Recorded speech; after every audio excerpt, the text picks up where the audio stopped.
myself for a minute in order to pop us live, and we're good to go, I believe.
Right, I should have liked.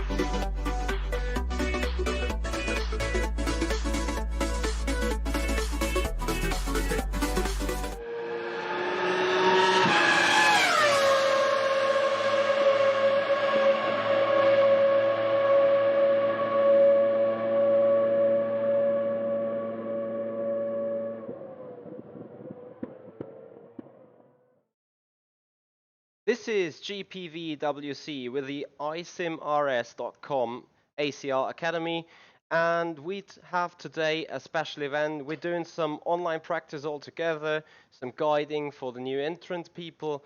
So it's basically an hour or maybe 2 hours, definitely a longer time, where you can shoot out questions, where we're gonna talk a little bit about setup, where we're gonna talk a little bit about race format and all those things. So we had quite a bit of entrants, and you can already see I got the overlay of the practice server. People are already there, so I just want to quickly move over and welcome the other the other coaches here on the stream. So welcome Menno, Klont and Chris Butcher. Hello. Gee. So what's happening right here now is we are live in the Discord server on GPVWC, so feel free to come in that server, put in your questions, they will be answered either on stream or either in the chat. We have 3 coaches here, which is Chris Butcher, Menno, Klont and me, and also you guys and the testing guys are encouraged to work all together to make this one a very informative video for everyone involved. So, as I said, we're already sitting live in the channel, in the stream. I have a factory default setup right now, which is going to be turned into a setup that should be stable and quick enough in order for you to be doing well in the actual race. So, Menno, I think the race is coming up in 3 days, right? Yes, the race will be on Tuesday, and we've got lots of sign-ups. So yeah, the intention to do this test is that we've got a lot of people that are new to the series, and well, yeah, we want to give them some basic information just to be a bit better, a bit more prepared for the race that is coming, and not only this race but also in future races. So we're looking into those small details where we can help the new drivers in. That's the idea. Sure. So right now I'm on the basic setup, and while I just leave the pit, we can furthermore talk about this car. So this car appears to be a lower spec open wheeler. I would say it's quite good, comparable to a Formula 3 spec, I would say. Maybe Formula 2, something in between. We're at the Hungaroring racetrack, so that is the Academy race that's going to be taking place here. Not sure where it's already mentioned. It's a 28 lap race. There's only the medium tire available, and yeah, now we see how things go. So Chris or Menno, is there anything basic you guys want to get out to the crowd and to the people to let them know about this series? Well, yeah, this series is of course the first step into the sim racing ladder in GPVWC, and yeah, it's for the people that yeah, want to improve, want to just learn how rFactor 2 works, and want to build on a sim racing career, and yeah, that's why it's here. And yeah, you see, just in recent years, the sim racing is just getting bigger with all the esports championships and all. So yeah, we want to help people as well with that. So that's why we got it here, and yeah. Maybe Chris can say something as well. Right, Chris? Yeah, well, sorry, I'm just trying to sort my headset out at the minute because the battery's running out. All those electricity problems. You know, I'm famous for that because my thing was when I was racing at TPS, the power cable always used to fall out of my monitor. So I'd be driving along, going around a corner, and all of a sudden my monitor would turn off. So you guys heard it there. Whatever question you have, if you're new to rFactor, whoops, sorry. If you're new to rFactor 2, feel free to get out the questions about the sim itself. If you're eager about to find out more about GPVWC and the entrance ladder, which is the Formula Challenge, this car is very similar to the Formula Challenge, and Chris Butcher actually is an official Formula Challenge driver, so we got a lot of knowledge sitting in here. And wherever you got questions, put them here down in the chat, put them into the Discord of GPVWC, and I'm sure you will get them answered. So as I spun out on the first lap, actually, because the car was bottoming out at turn 4, I will have a first quick look at the setup. I quickly go through here. So what you can change on that Academy car is a gear ratio. You can choose between short, medium and long, which only affects the 5th and the 6th gear, I'm afraid. So gears 1 to 4 are fixed. Then you have differential, which steps up in 10% steps. Obviously wings, radiator size, brake map. On the suspension, you got full suspension, so spring rate, slow bump and rebound, fast bump and rebound, packers and ride height. That is per suspension, apart from the spring rate, which is not available to be set for the rear end. Have anti-roll bars, have toe in. Looking at the chassis, you can set caster, lateral and horizontal weight distribution. As well on the advanced side, I think there's only the medium and the intermediate and wet tires. I hope it doesn't rain right now. Make things a lot more interesting though. Camber settings and everything that has to do with brakes. So brake bias, brake duct blanking, and the maximum pedal force.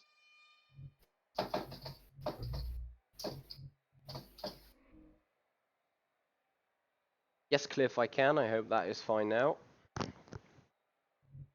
Right, so as I was saying, bumping out or hitting that curb into turn 4 and then losing the rear. That could have been because of a low right height, and I just quickly gonna adjust that. Also, the third spring is really stiff here, and usually, for what you need to know about Formula cars is that usually, for open wheelers, they are a little bit more stiff in the front compared to the back, which is also being reflected in the spring rate at the front being 125 Newton per millimeters, whereas the spring rate at the rear, well, you can't adjust it, but there is no real spring rate, so it is just by natural being a lot softer. Also, we have that in the anti-roll bar, so the front is not as much rolling as the rear. And this is just, you know, what makes a standard type of open wheeler car so characteristic. So yeah, due to the fact that the rear end tires also were pretty cold, we simply go out again and just try to see and achieve a lap time, see where we're currently standing at. And Chris or Menno, if you see anything on the Discord or on the YouTube chat, feel free to simply answer it. That's okay, I will be on it, I will look at it as well. I'm just now trying to focus on driving a little bit before taking you towards driving lines in this track. But I will first find myself on a comfortable setup before going to the next step.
That was a 1:29.99.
That lap was a 1:31.46.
That was a 1:20. Tom Critics, thank you very much for your question. No, I am running a single screen.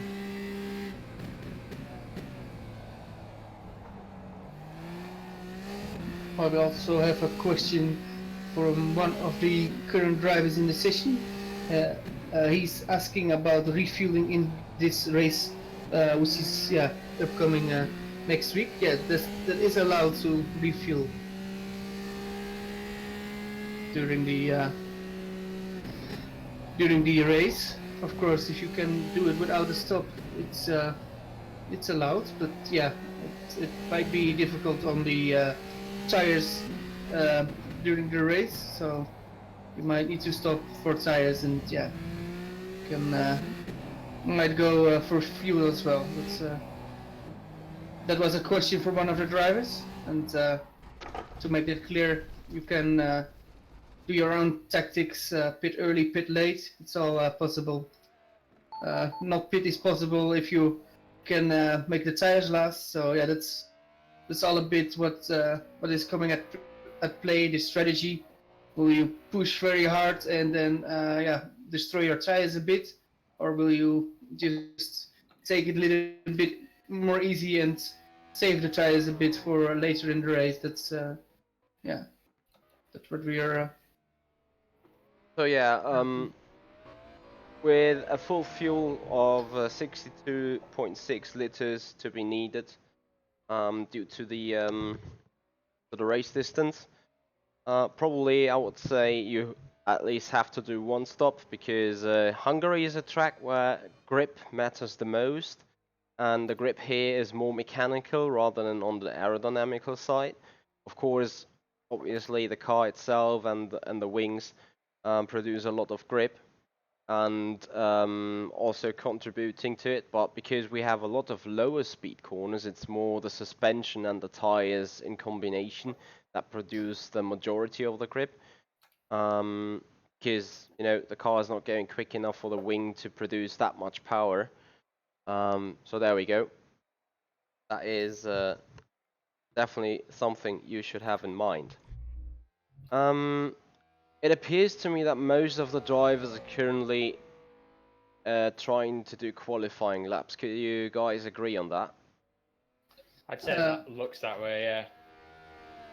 Yeah. I've seen from the Formula Challenge guys that race pace looks to be sort of a low 27, so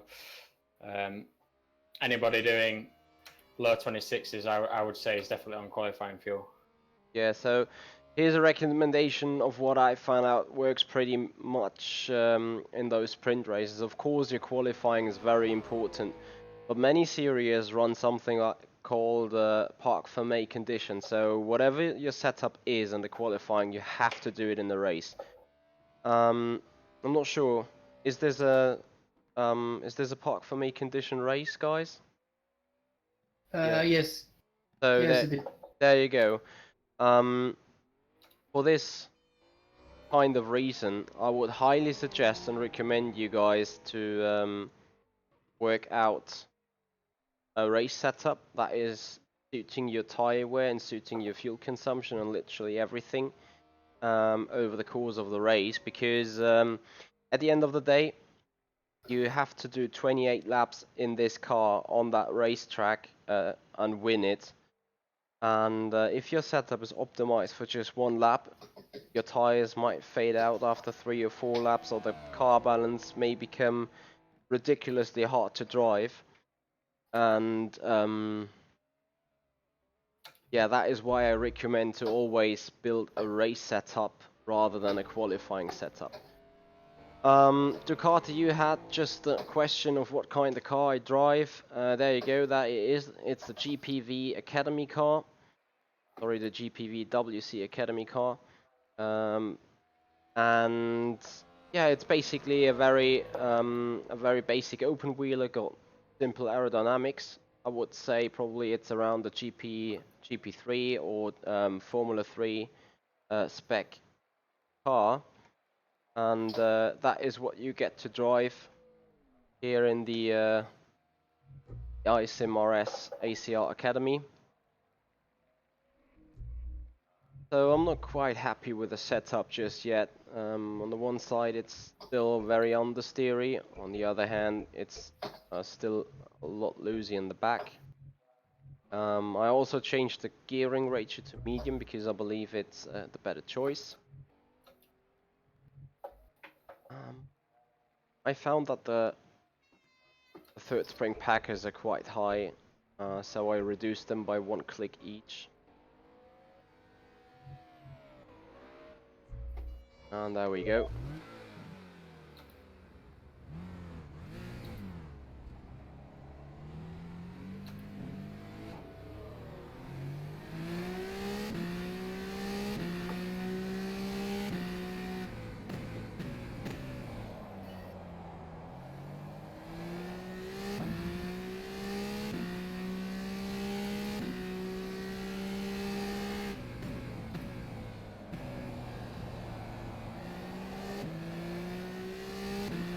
Chris, at what kind of percentage should those tires fade out? They're pretty good most of the race for us in Formula Challenge, but we've got a shorter race, so you really need to look after them in Academy. Once you start getting below sort of 35%, then you start being in trouble. Okay, there we go. So we're just gonna do another few laps to then see how the tires evolve. Very important on rFactor 2 is that you do not overturn those wheels. Modern open wheel cars have such fragile tires, I would say, that you can easily destroy them by overheating them. So once the temperature symbol in your rFactor 2 goes red, you're critical. Once they go yellow, you're definitely overheating those tires, which will result in a greater loss of tire life and rubber. So you definitely should not do that.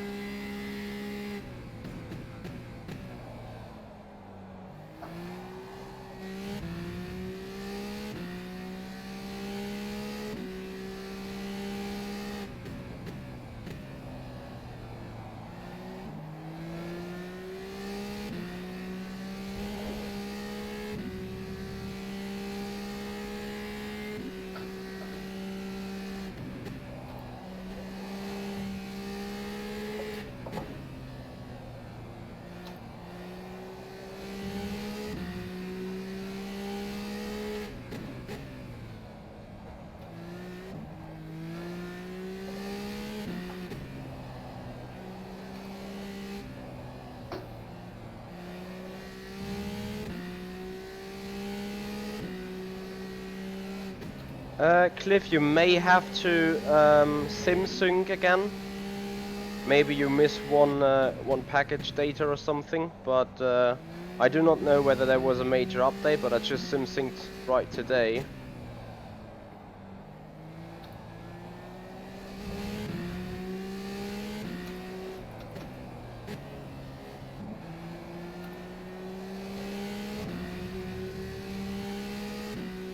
That was a 129.27.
Oh, for God's sake.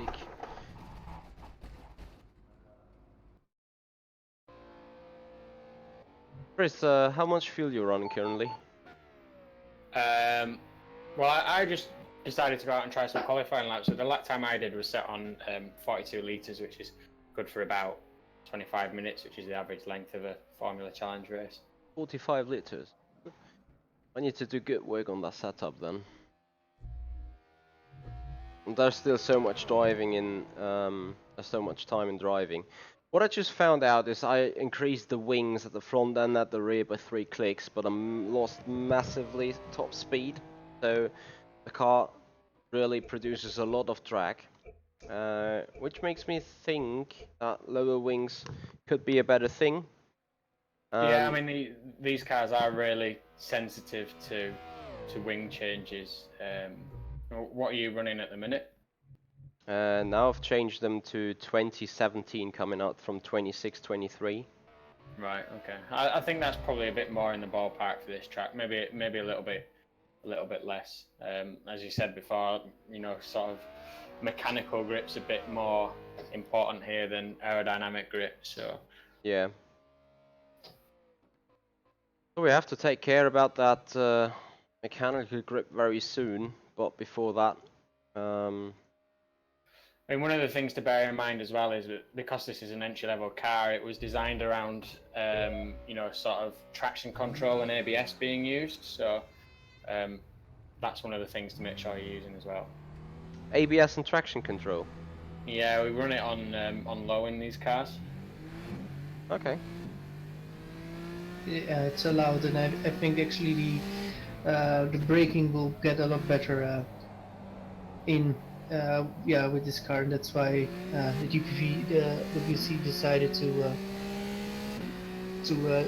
help the new guys with it. Okay, I see. So right now I'm right on the very back of Danielle, and sadly he's pulling away from me. Otherwise I would have been able to explain you a little bit about dirty air. The effect that generates as soon as you run in the air vortexes of the wings of the car ahead. So basically running in the slipstream through corners. That is obviously a problem you don't want to have in an open wheeler car, running in slipstream through corners, because despite we spoke about the fact that this track requires a lot of mechanical grip, an open wheeler always relies on aerodynamic grip as well. So that is a big problem. We will get the chance to investigate about dirty air effect during the session. Actually, we just faced it right there. So once that dirty air kicks in, you not only lose the front end grip, which makes you understeer to the outside, just as it happened to me. You also then lose the grip at the rear end, because simultaneously from the front wing, the rear wing does not get any fresh air, which then can make you spin out. And it's really dependent what kind of phase of dirty air you just hit, what the car will do.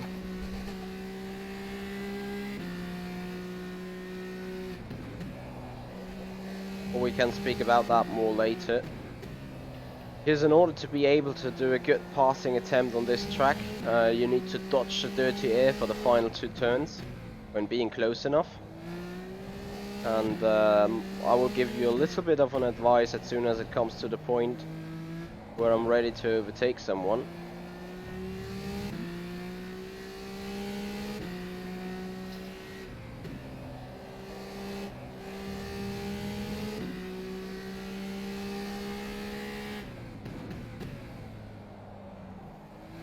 Hey Terry, I'm doing well so far, thank you so much.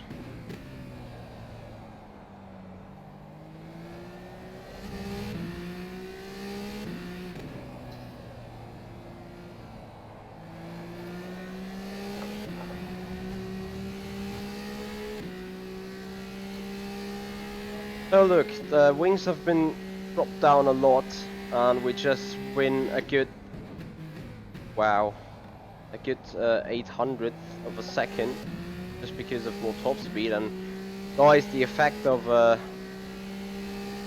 anti-locking brake system is just horrendously huge on the braking. Car stops so much quicker.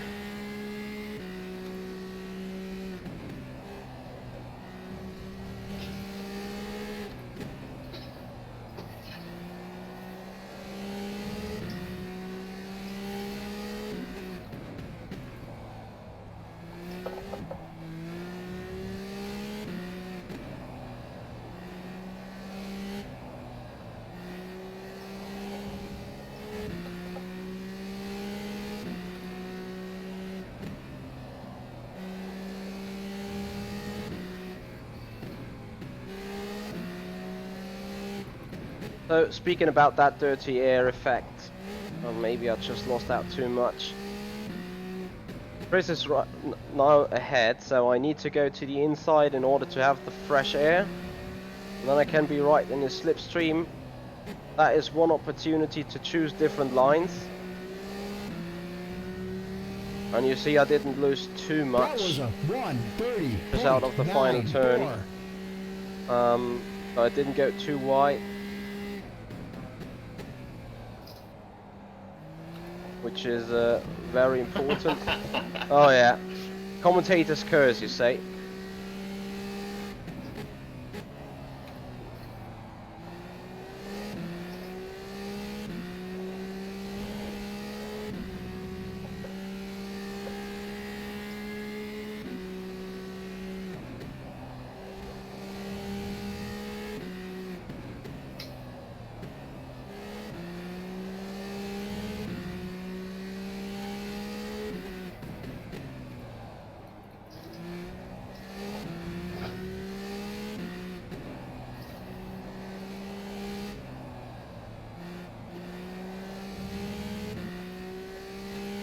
So yeah, the understeer I'm suffering from is still quite intense, so I'm looking to increase the front wing a bit more.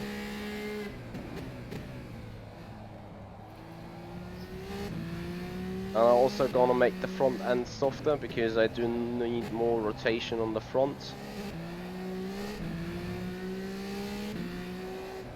So right now we're coming around, final turn, cooking the front left, which is bad, into the 28. That was a 128.95. Still miles off the pace though, but we're slowly getting there. So I take 2 additional clicks on the front end. At least just 1 click lower on the front anti-roll bar, as well as a click lower on the spring rate. Makes the suspension overall softer, allows the car to roll even more from left to the right. That should give the front end suspension more yeah, more capacity in terms of load and weight distribution, and that is what it's all about when it comes down to cornering speeds. So right now we should improve.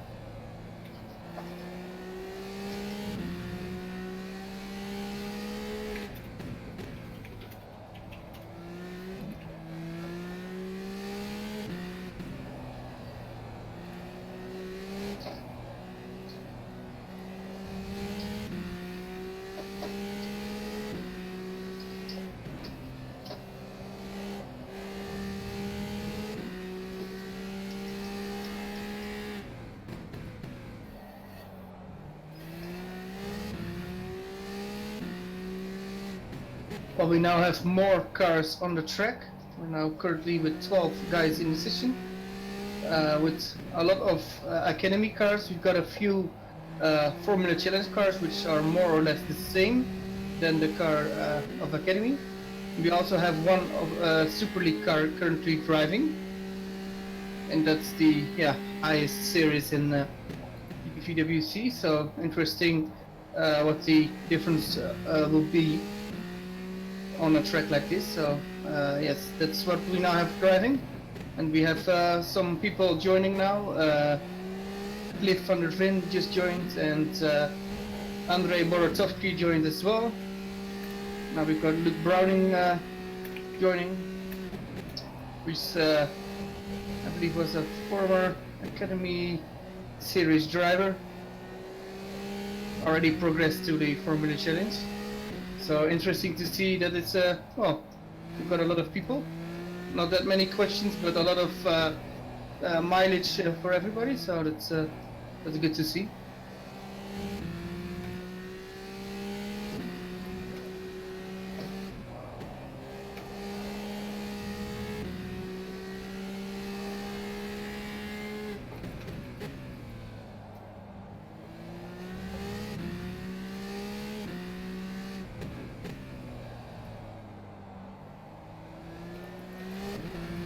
So here you guys see, especially in the final sector, how much time I can find, just because the front end is being able to have a more load, to have more cornering performance. So we just improved by 2/10 here.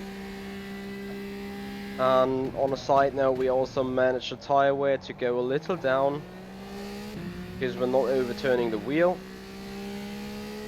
So it's a lot of factors currently playing together very nicely.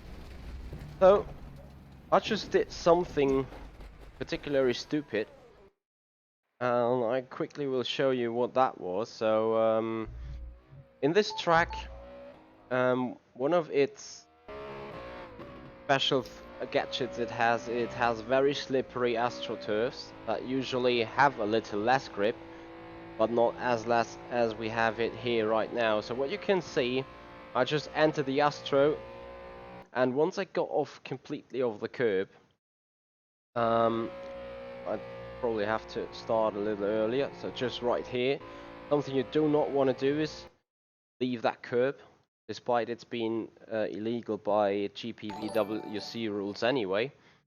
The left-hand tires do not have any grip because it's on a lower grip surface anyway.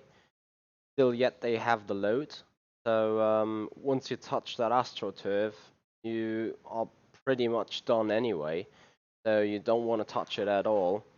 And with that being said, once I then lose the contact to the curb, I also lose the entire rear end stability, which makes me spin in the end because of overcorrection and stuff, just as you saw it here right now. So that is a track where you have to go around pretty precisely, and I'm just about ready to take you out for a full lap and tell you a little bit about how to drive in those tricky areas of the track and explain a little bit of driving lines on a quick lap.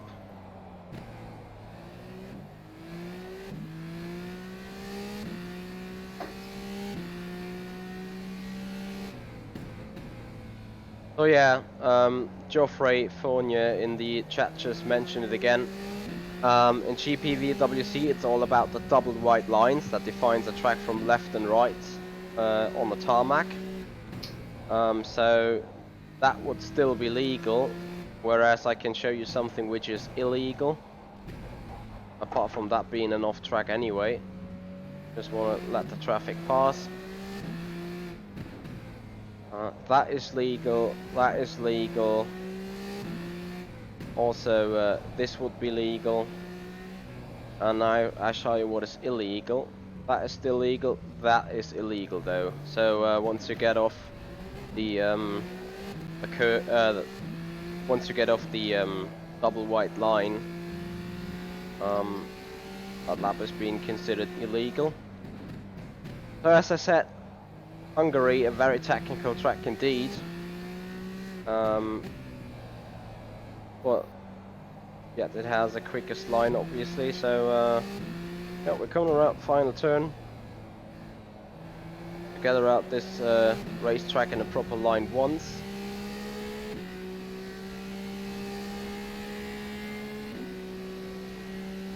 Turn 1 is a right-hand hairpin, very late braking and late turn-in, because you really want to focus the exit, where you want to carry all the speed into the first DRS zone. Second corner, a lot of trail braking is required. Stay on the inside and try to go as early on the accelerator as possible. Don't go too wide though, because you don't want to compromise your line through turn 3, which is full throttle anyway. Turn 4, that is a very difficult corner indeed, and I will talk a little bit more about turn 4 and carry on the lap and do part 2 of the lines explanation in the next lap.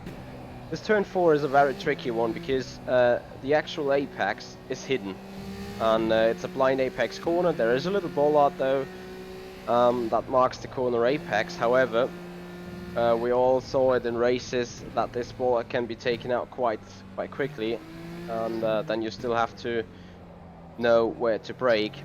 And if you scroll back in the video, you will see an LED board right over the over the braking point. So I orient myself on that LED board to hit the brakes and then turn into the corner. That was a 1:30. Make sure to not cut it too much, because the more you cut it, the bigger the jumping hill is, and once you jump over that hill, you will definitely be sent wide. Anyway, just talking about that turn 2 again, where we are right now. Try to go early on the throttle, but don't go too wide to the outside to not compromise this turn, which is full throttle. And here we come, turn 4. There's the LED board, hit the brakes, turn in. Don't go wide. A lot of trail braking again required for turn 5. Go early on the throttle, carry the speed up the hill to that chicane. Compromise the first chicane for a good exit out of the second part of the chicane, and then we go in that S's where you actually compromise in apexes all the time, just as I did right here. This turn 9 is full throttle, turn 10 slight lift, make sure you hit the apex on the inside, and then you can carry all the speed to a shorter straight, hard braking zone on the right, just a standard 90-degree corners, and then we go to the double 180 left and right hander. And I just go for a third lap to explain more about those S's. So right after that chicane, you enter another section where you have basically two big chicanes. And as I said, you compromise the first corner a lot in order to be quick in the second one, and that overall gives you a boost on the entire lap time.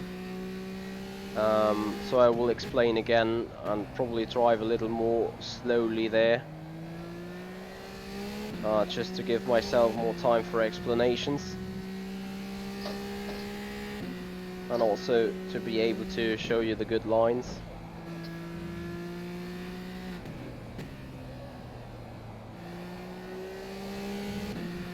Despite we are quicker than our actual lap, once again, sacrifice the first part of the chicane for a great exit out of it. Here you sacrifice the left-hander to have a perfect line through the right-hander. Just like that. You sacrifice this left-hander again, stay on the inside to have a quick run for that quick right-hander. And then here, for the slow corner, you focus all about the exit and acceleration towards the first 180-degree corner, where you go a little wide to then turn in closer again, go early on the throttle. And the very same for the last corner, you go a little wide to then ditch in towards the inside of the track again, and then you carry out the speed to end the lap. So that was the part about explaining this track. You guys have any questions to answer at the minute, Menno or Chris?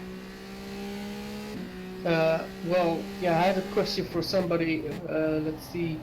On the YouTube, it was Hummus. Is there a race after the practice, or we want to do a practice race starts because we want to make sure that everybody knows how to start the race. It looks like pretty easy. Just you start and just go to turn one, and then it goes goes this thing, but it's not that easy. We've got with the Academy car, we've got launch control. You need to make sure you're actually launching the car pretty well and have a bit of heat in the tires to do that well. So that's what we're planning to do after the session ends. So yeah, that's one of the questions.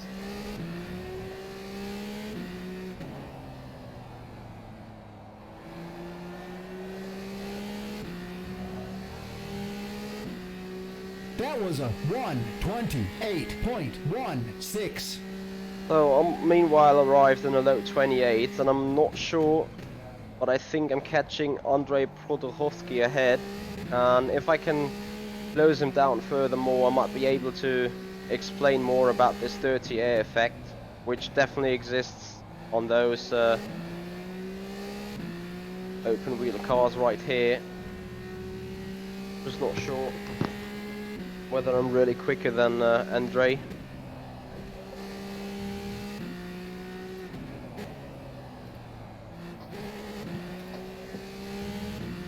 I think meanwhile he's pulling away again, so probably I have to take out some fuel later in order to show that.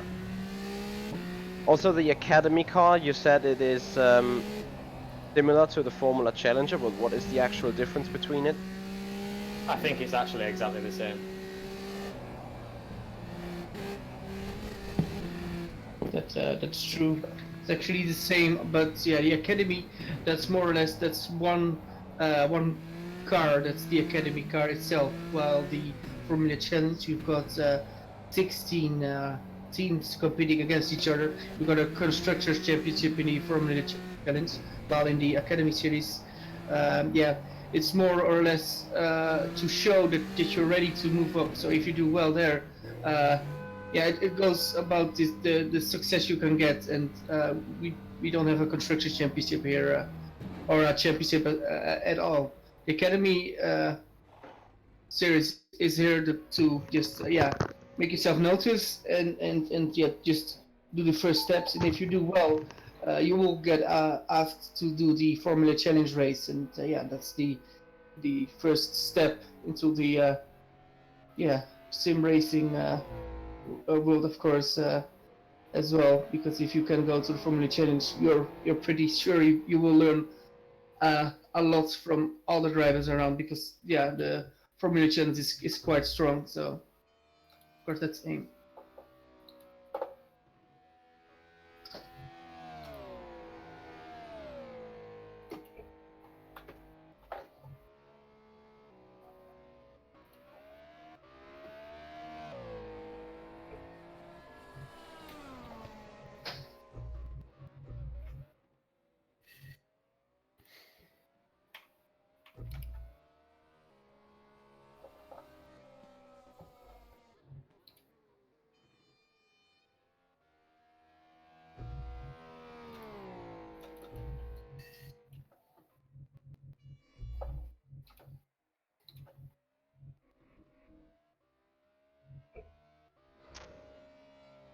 Got a question for Chris, if he's there. Chris, you still there? Yeah. Well, you're currently in second position in the server, but if you look at the car you're driving, you're now in first position. But we've got some others that are quite fast. Did you already look into Mr. Sixta and Ribasuk, how they do it, and are you impressed what they are doing now?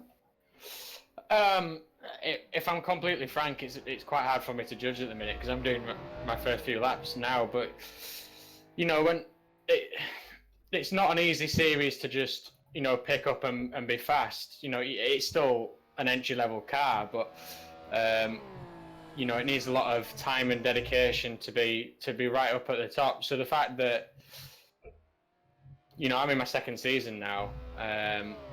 And the fact that somebody can just kind of pick it up and be right up there is pretty good. I mean, you got Luke Browning down there in fifth in the server at the minute, who's also a real world racer. He races in the Ginetta Juniors in the UK, and he's no slouch. And he's slower than a couple of the academy guys at the minute. So it just shows you that there is a lot of talent out there. Yeah, and I think the talent is coming from Michi, who's running over the curb and blocking me. Yeah, I was sorry. I was just trying to get out of the way real quick, but feel free to pass me on the inside. That's actually I'm impressed really. Like it's as you said, you're not just coming in, taking the car over and go quick with it. Otherwise, I would have been way down the order, up the order, but apparently I'm way down it. I just found out about some settings in between. So you guys have seen it on the stream. I moved the weight a little bit more to the back. I also turned down the brake map a little bit, which should help slow down and make the car rotate. And yeah, I'm still trying to improve the front end a bit, because I very much feel I'm lacking there some performance.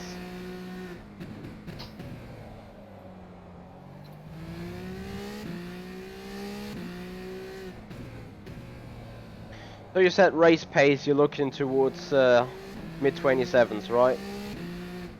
I think in Formula Challenge we'll probably be doing sort of high 26s, low 27s, but in the Academy race with the higher fuel load, I think you can expect that to be mid 27 to high 27.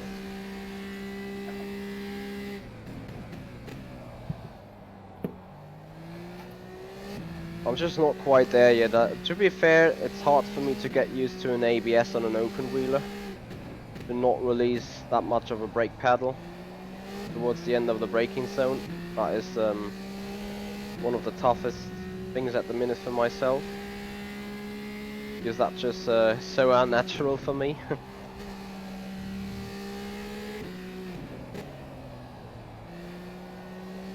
And what you'll find anyway is obviously as you kind of develop your setup more, you'll get a good base to work from, and then you can apply that and tweak it for the circuits. You know, you've started from the base setup, so you know, anybody new coming in, it does take a little bit of time to get your car fine-tuned to the way you want to drive it, and then, you know, once you've got there, it should be a little bit easier going forwards. That is definitely some good advice, because some cars are pretty bad to set up, and they need a unique setup for literally every single location, which we have in FSR, to be honest. I've not seen a season where you can use that less base setups for numbers of track as we have right now in Formula Sim racing. Oops, just a bit too much. So yeah, it's quite good to see, because once you find your base, you simply can go on and on and on and keep developing it. Exactly. I mean, I think pretty much the only things that we generally change on a race by race basis are the wings and the gearing. Sometimes we might play around a little bit with the you know, with the diff, depending on what sort of circuit it is, whether it's low speed or generally high speed. But apart from that, you don't really touch that much. Yeah, I can hear that. So, I've been given a hint from my teammate Robin Panzer, who's currently watching the YouTube stream. And because he is our specialist, and when it comes down to suspension and dampers, he just recommended, like, what about trying to fix the rear end rather than working on the front end, which is a valid point. Obviously, working on the front end is one solution to make a car more turn. However, you will hit some physical barrier at the front at some point. So if you still feel the car's not turning enough, you then need to tweak the rear end in order to make the car rotation a lot better. That's what I just did by applying his little hint, and I can already feel the rear end being not all over the place, but definitely more sliding.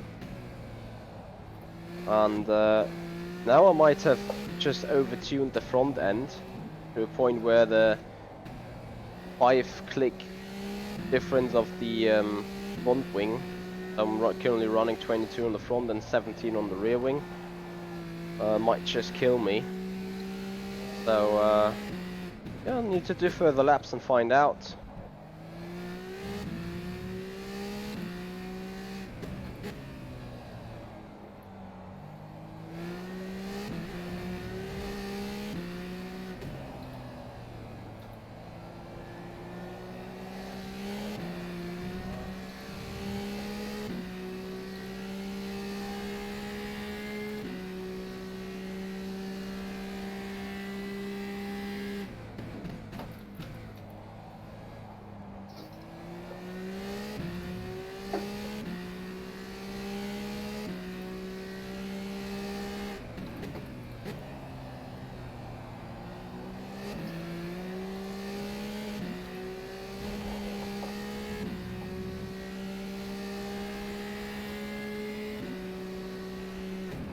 Oh shit.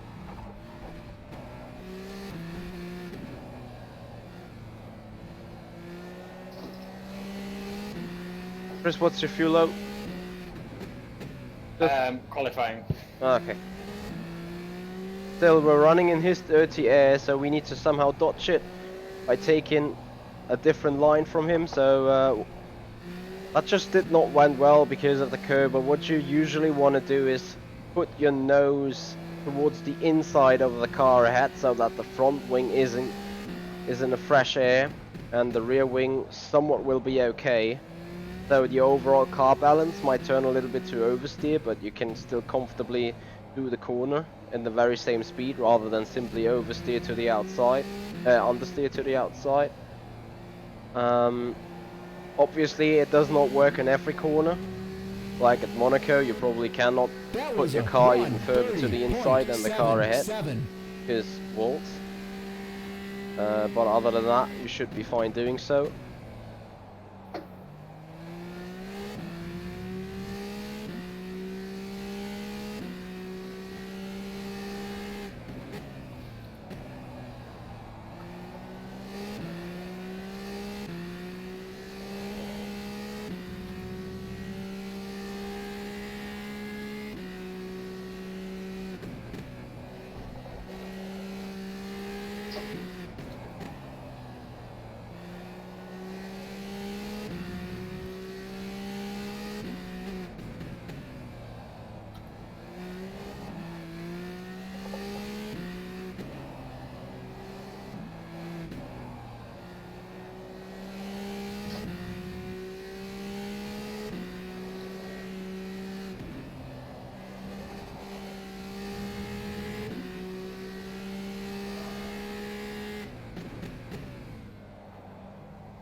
well, we now as racers notice that the grip on this server is getting better and better. Yeah, it is. So yeah, times will go a bit faster because on the racing line we will get that little bit of extra grip, so the car sticks a bit more on the racing line. So that's actually pretty good to feel. And another thing which the new drivers need to learn a bit from, like where is the grip? What will happen if I go that little bit more wide? But yeah, in the end, if you have a good car and a decent setup, you can more or less make the car go on rails. But it's also always that those last few percent what you need, of course, to make the difference. But yeah, the grip now currently on the server helps other drivers now to just yeah, to improve. Yeah, to improve. It also helps me. I have to admit. Yet, just what I thought that would be the case actually seemed to be the case. As I was starting to oversteer through corners, so that is why I took down the front wing by 2 or 3 clicks now, just to get the car balance back into an optimal range. Furthermore, I felt like the car was limiting itself at some point, just becoming extremely stiff. Maybe that might be due to the packers at the front. It's just a certain point where the car starts to get pretty stiff, and it's probably in the fast corner, so that is why I think it might be the packers or the third spring, because the third spring pretty much helps controlling on the right height.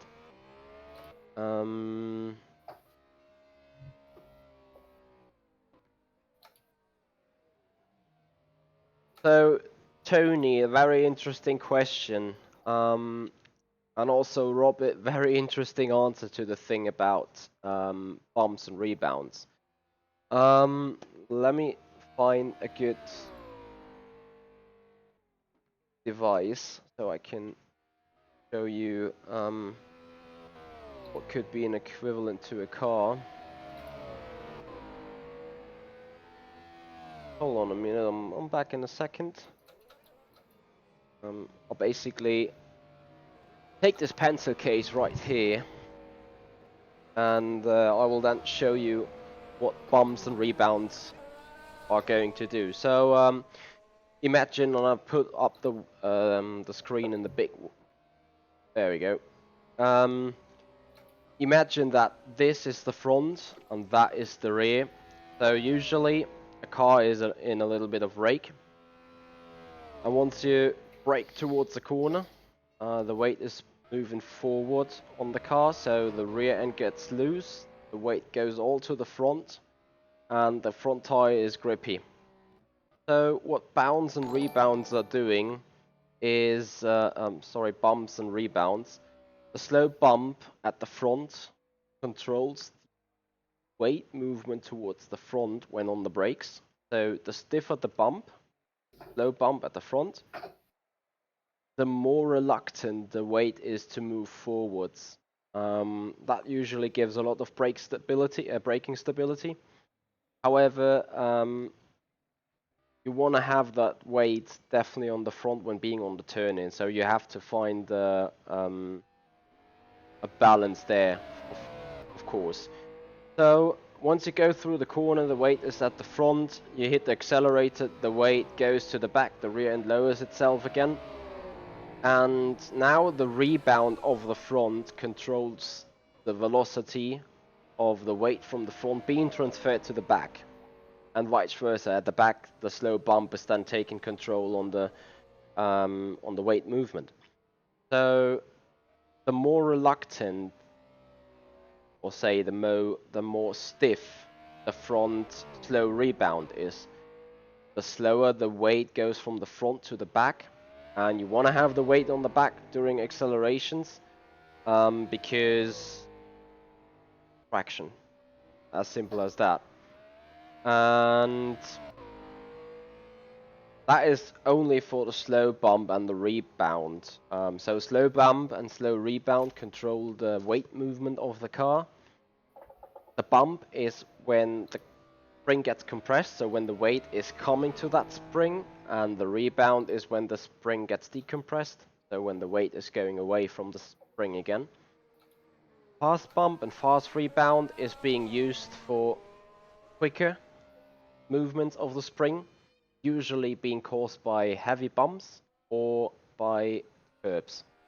So when talking about the overall balance of the car, especially on braking, turning, acceleration, exiting corners, that is where the slow bump and the slow rebound needs to be adjusted.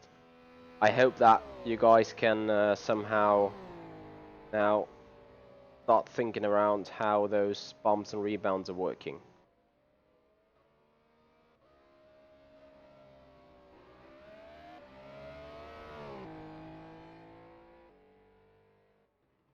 Thank you also, Robin, for helping here with the answers.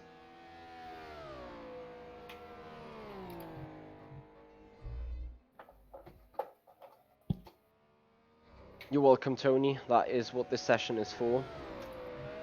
Alright, since a couple of people have put in 26s now, I want to fuel down... No, I first want to see whether my setup changes have any good impact.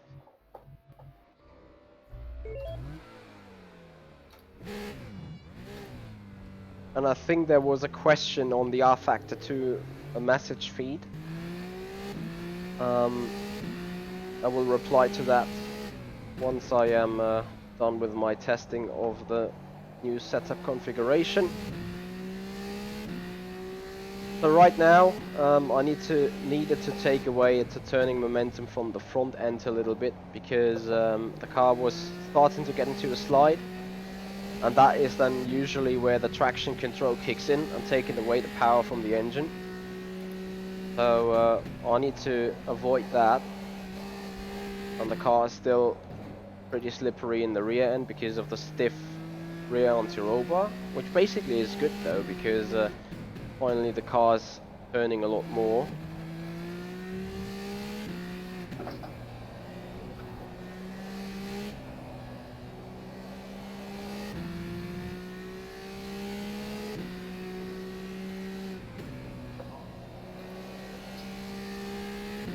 Hello Michi. Thank you for joining in this session on the stream.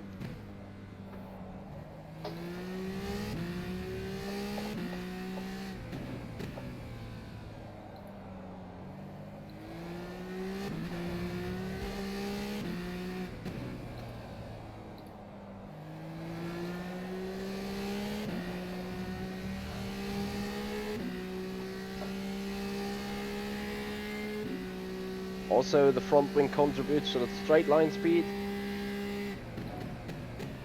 which is great.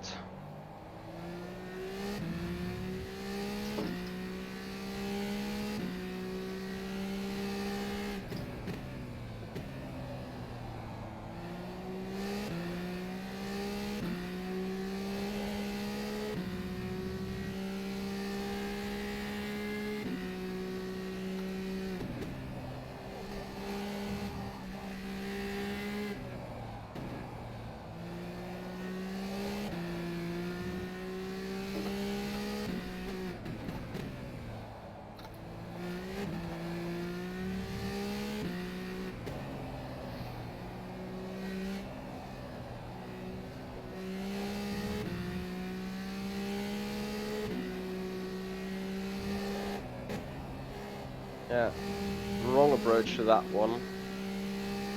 Still I went a little quicker though.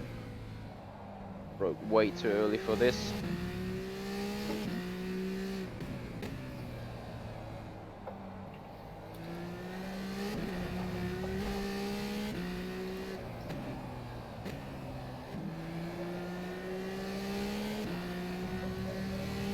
Very similar lap time, but I'm pretty sure that I can improve a lot if I get my stuff together.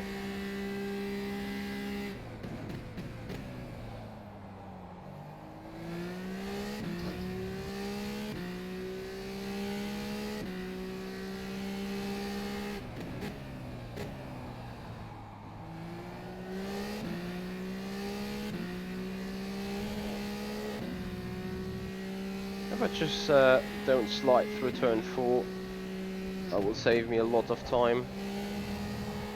Oh, I just did it again. Oh yeah, the rear end is not perfectly set up yet.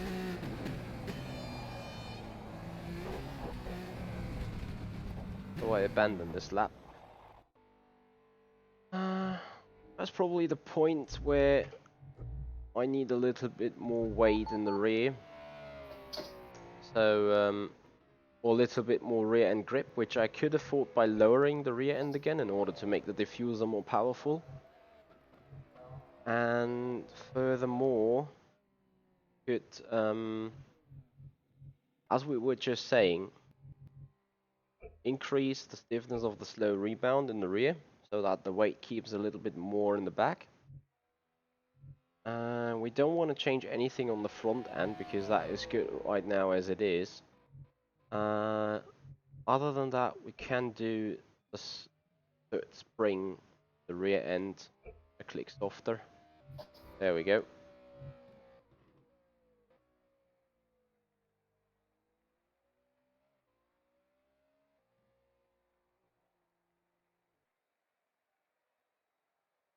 So he wants to have stability on the turn in.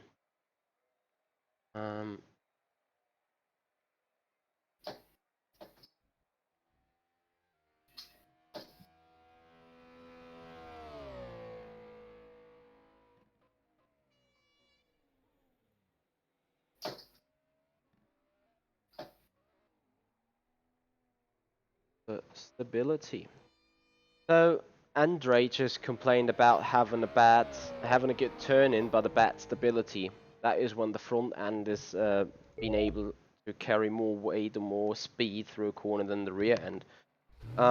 This could have to do with this weight movement, so I just suggested to try to stiffen the front slow bump in order to make the weight being a little bit more in the back. And on the other side to stiffen the rear slow rebound to keep the weight a little bit further in the back. So right now I'm approaching to that ominous turn 4, and now we will see whether my setup changes contribute to the balance of my car.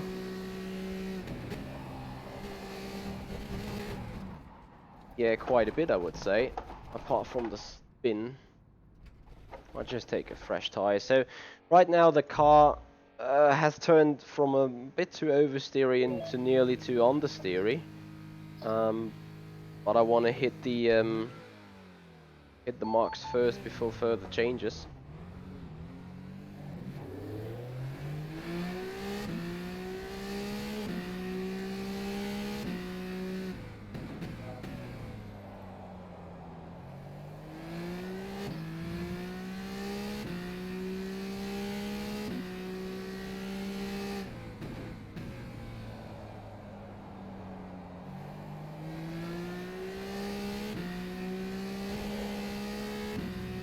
That car definitely should be quicker now.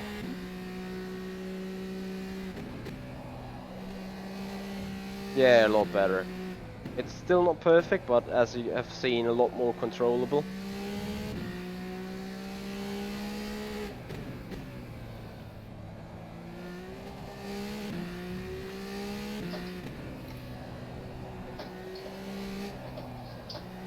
So I'll try to simply improve on the high fuel load, and then I'm trying to see where I am at qualifying wise.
Ah, hit the damn anti-cut.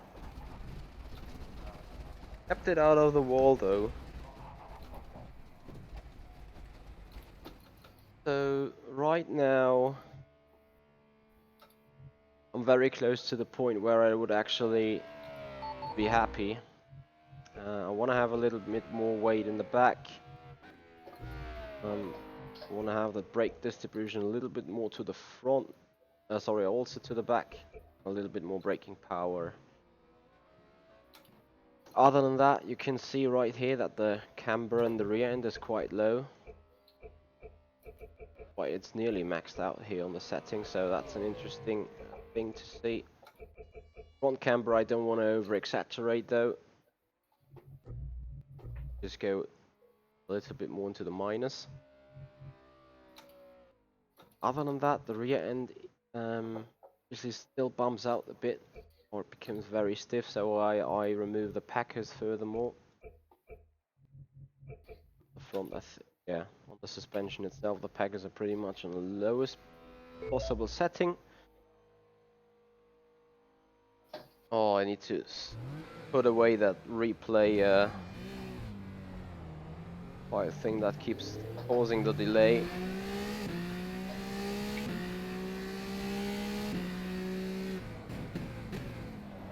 So I definitely have to see now whether the change of the weight distribution has caused another imbalance now in the car.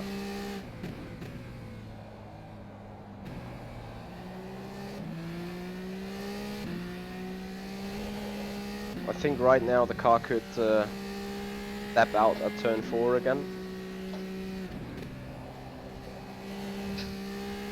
Still stays controllable here, so yeah. With that final adjustment, should be very much able to do something.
Yeah, this balance is way better.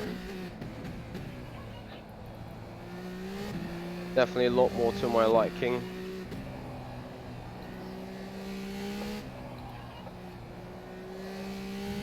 Hence why we are 3/10 up.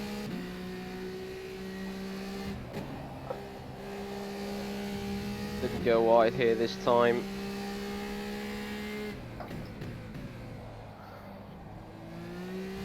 Once again, a bit too early on the brakes. I'm expecting a lot of improvement still here though. Over a 1/10. Coming across the line, and here we go. On 50 liters we made it 27.6, so I think right now the setup is where it should be, and where it would be a decent race set. So let's find out how it performs in qualifying conditions, and quickly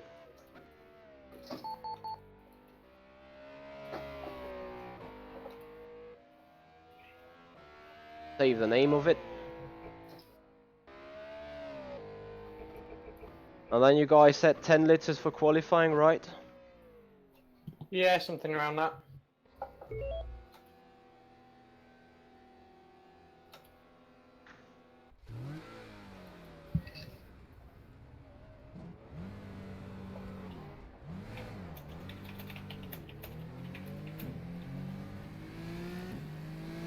So what kind of lap time I'm looking at right now? 25s? I'm a bit surprised to see people in the 25s, to be honest. So looks like I've got a bit of improvement to make as well. So right now we have. So that looks like the ultimate pace, yeah. Okay, so we have Fabio Sixta in a 25.4, if I can see right. Matthias Moose in a 25.9, and then the rest of the guys is 26s. So it's going to be interesting for myself to see with a completely from scratch built setup where I would end up.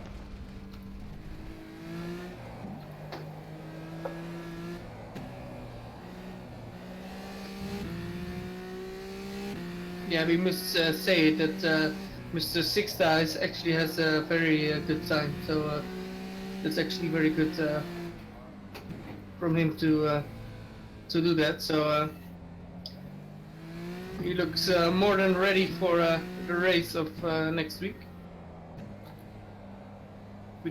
His pace over 1 lap is really good.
Coming around, final turn in the first attempt Lap was at a 26.5.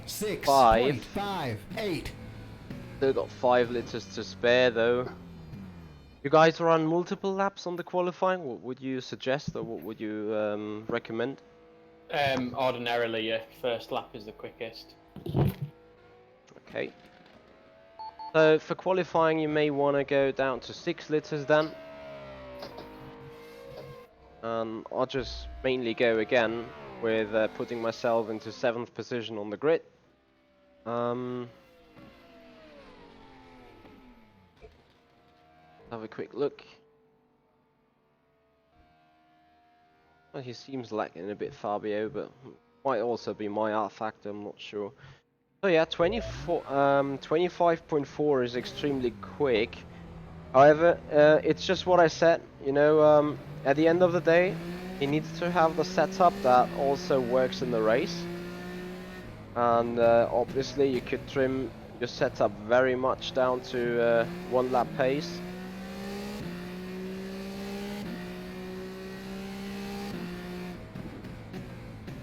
Just let go that you want to rather drive it to put myself into clean air for my lap.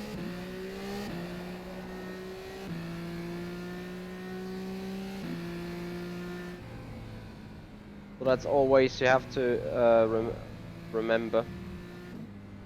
Could be well fair, you know, that Fabio puts himself on pole position, but then in races tires die out very soon. Could also be the opposite, like his setup is working extremely well in both conditions, so we'll find out probably next week when there is the race. I'm just giving a suggestion here, or a reminder to everyone that is still working on a setups.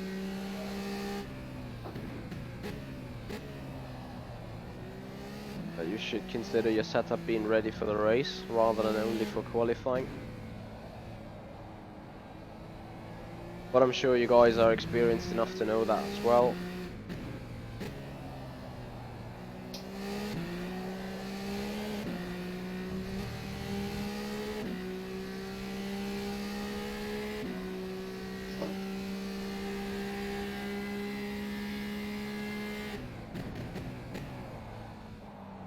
Lost the rear.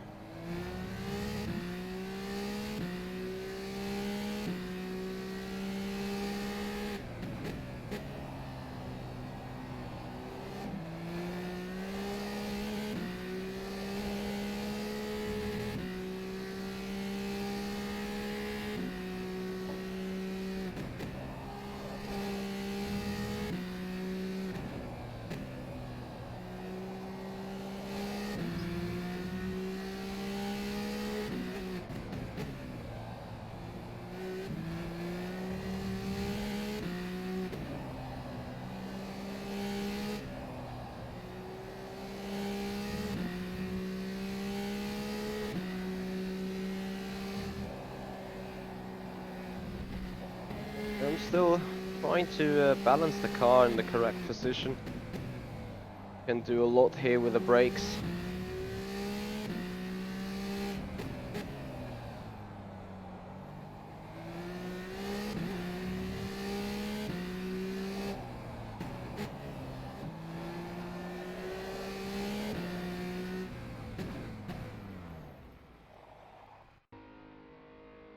However, I also feel that the brake bias is a little bit too much at the rear now, so I put it a little bit more to the front to get more stability on the braking.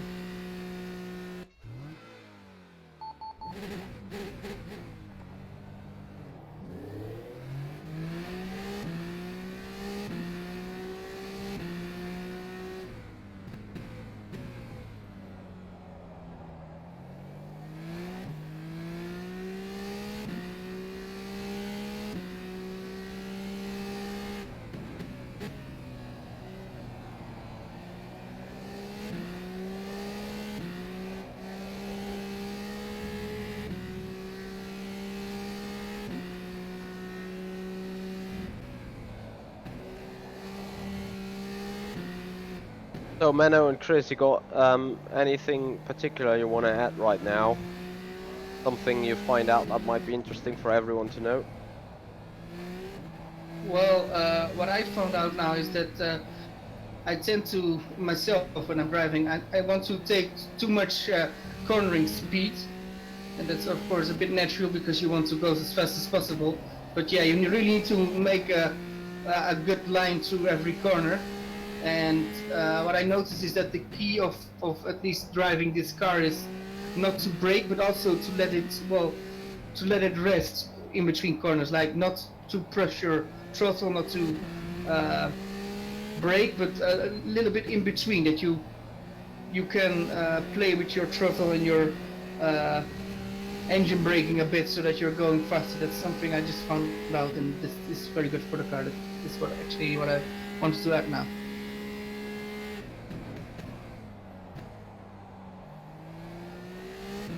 That's very interesting to know indeed. Let's try whether I can capitalize on that knowledge.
That was a 1:26.79. That was too bad final sector here.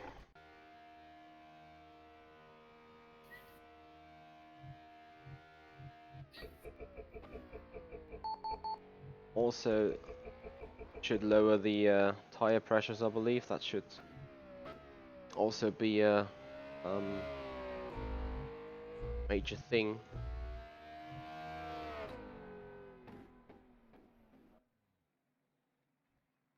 Have to chatting.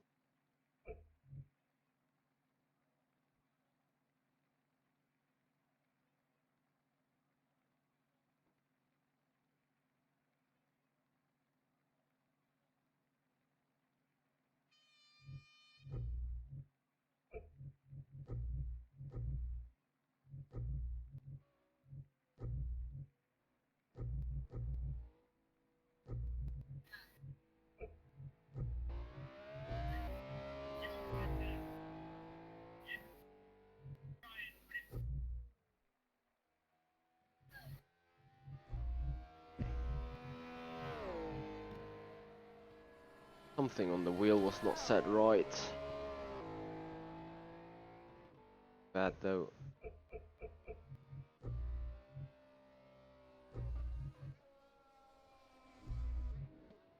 Alright, just give it another go.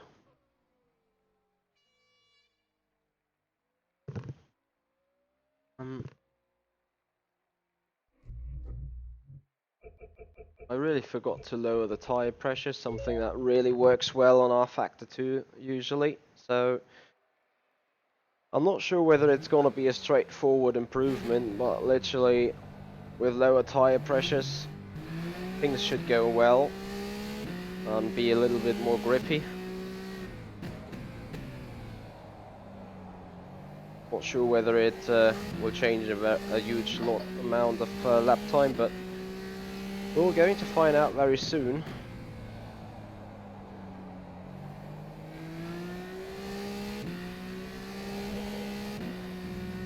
Definitely the force feedback is better now. I had to change some values there.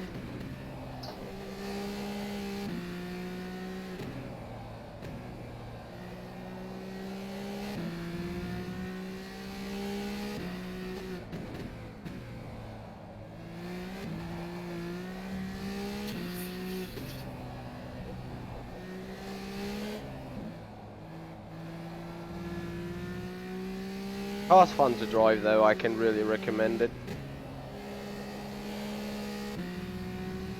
Yes, I do believe there is much more grip with lower tire pressure. You experience that as well, guys? With lower tire pressures? Yeah. Yeah, a little bit. I noticed it too. Good God, Chris, what happened there?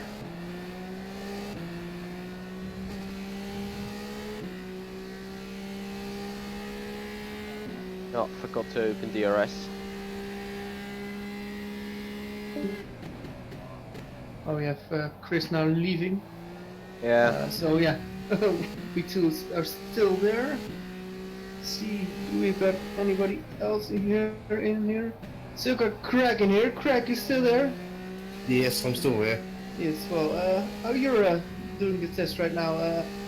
You learned a lot in today's session already on setup wise and just feeling for the track in general. I'll gain in a bit more time with all the knowledge I've heard tonight, but I still struggle with certain aspects. Whether I can get it fine-tune it, we'll see. But yeah, You're well, but you're not slow. You're actually pretty decent. Only of course, yeah. we shall see Tuesday. Yeah, that is true, but I think your time is not too bad.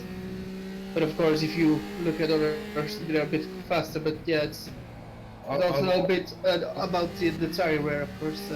I've never been a quick driver over one lap. I've been more of a racer than a qualifier, so maybe that'll help.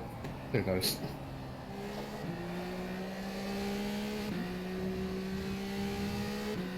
Yeah, so the lower tire pressures definitely helped. I didn't improve, but I definitely know how to deal with the car for over the course of the lap. Also, the weight distribution should be one click further to the back. I feel that as an improvement. And yeah, it's just keep going then. It's a very basic setup.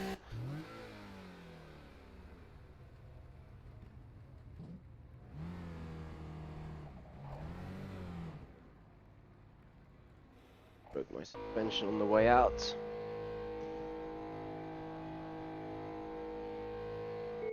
Also, I would like to thank the new followers here on YouTube for their support. It's great to see you guys subbing. And I hope everyone on the stream, everyone watching and here testing with us in the actual server could take something away from him, for him, in terms of knowledge and general understanding of either the car or the sim. Obviously, general feedback in the comments is greatly appreciated.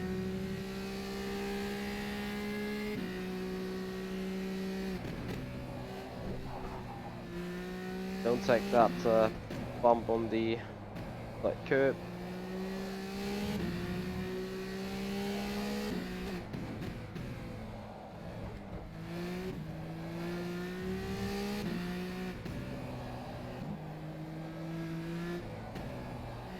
Oh, the car's turning immensely now.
Oh, if I could not.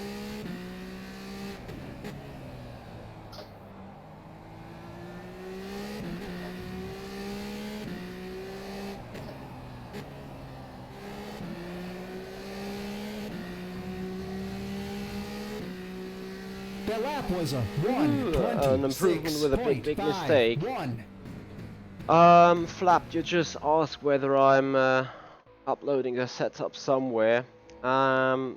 I won't upload it directly, but if you mail me at hoyermichi@avtronicracing.com, you will receive a copy of the setup.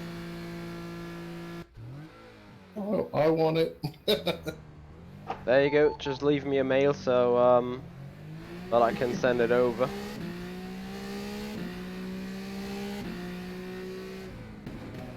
I improved on my time following you, so that helped.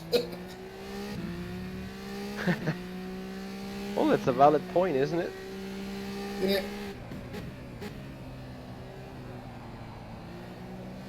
Well, I'm pretty sure I could stretch myself to a low 26, but not sure whether I would drop into the 25s.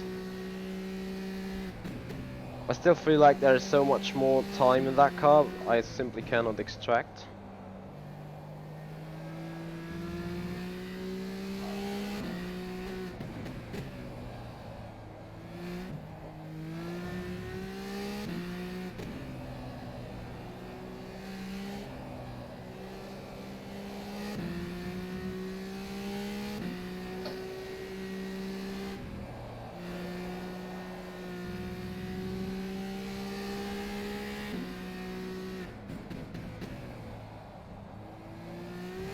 That is how you make that turn.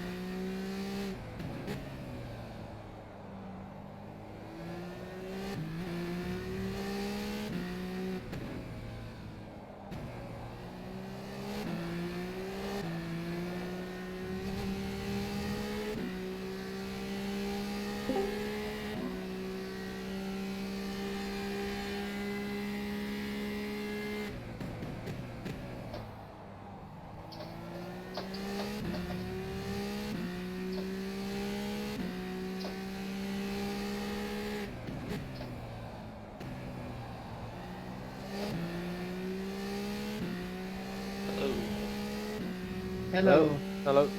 Hello. We got another one joining. Have a rookie. I will have some problems pronouncing this name.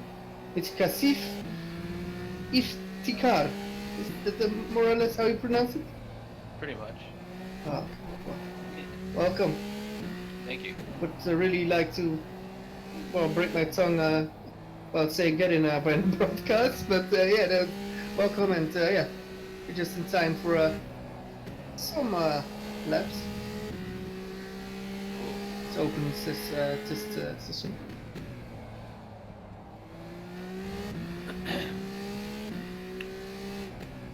Looks like I need to update first though.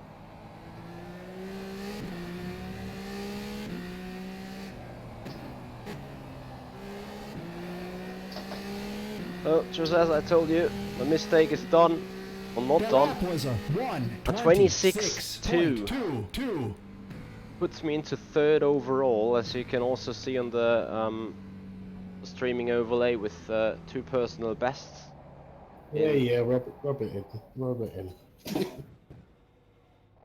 Yeah, it's still difficult. I still feel like there is a lot of time left. Like Luke did a flyer as well, putting himself into 25.7. Definitely a great job. I'm just not too sure about the wing level itself. I think it stands and falls a lot with them. But right now I still have a lot of potential in my actual driving. Just got my issues to extract it really at the minute.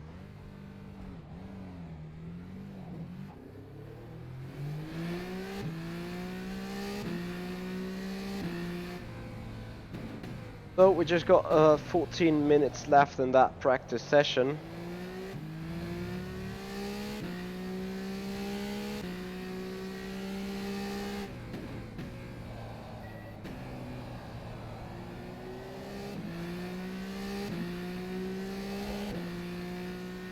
Menno, you think we should start a race after then for just 5 laps or something, or Yes. just let it be? Yes, we should do. We actually have the race things in the server set a race length to 2 laps. So we could also do a 2-lap race. Of course, 2 laps is less, but the main thing we want to test here is how you will go in a race start session. Yeah, practice I know starts and stuff. Yeah. I have the idea that everybody that's still there is known about the race start, but we can still test it and see what it is. Actually, gained a lot of information. I think everybody is doing pretty good laps, and we've got a lot of academy drivers who are now signed up, and we've got a few FC drivers that want to know how fast the academy drivers are going and what they think they need to drive for the FC.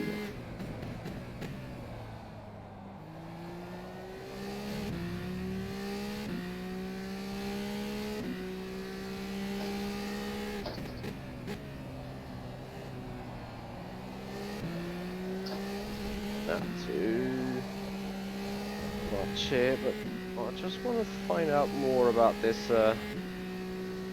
car and its possibility of speed.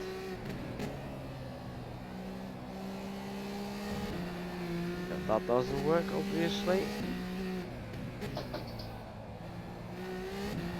Still doing a lot of trial and error right now. Well, that is a lap I can aboard, and I was being asked a question right here in the chat by Cliff. Could you maybe send me the setup via RF2, saves me time compared to taking it from the YouTube? Yeah, that is actually true. So I select Cliff, put voting, and say set up garage, and then I do the very same with Crack. Thank you very much.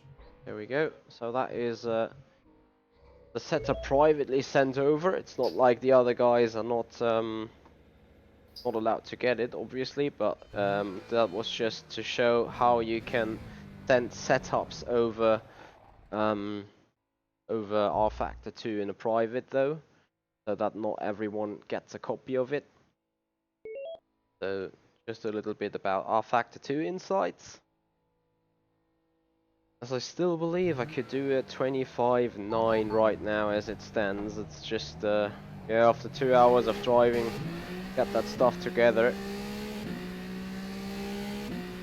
The car itself is very sluggish, I have to say, and I don't think that is setup related, but mainly car related.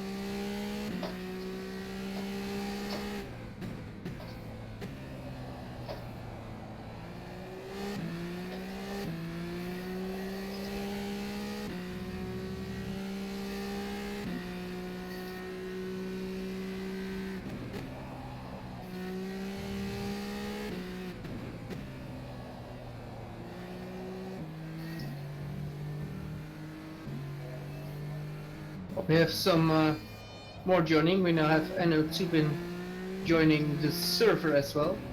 So not the Discord, but he's now on the server as well. With about 11 minutes to go in this session. It's good to see a lot of people turned up. And yeah, this session, this open session is actually very good. And I guess some people are already, yeah, a bit ready for the upcoming race. So that's good to see.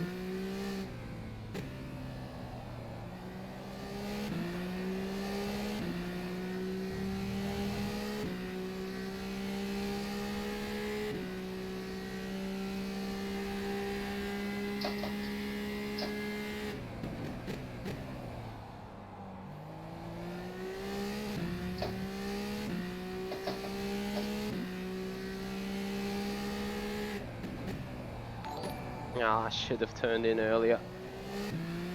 Thank you so much, Herman. Appreciate it. Welcome to the gaggle. Can we make up some of that 3.5-10 gap though? Well, no, we can't. Oh, stop. Also, what you have seen right there is that the undercut can damage your car quite severely. So make sure you don't want to have that, because light blue doesn't make too much of a fuzz of the car, but once it turns dark blue, you might have a problem.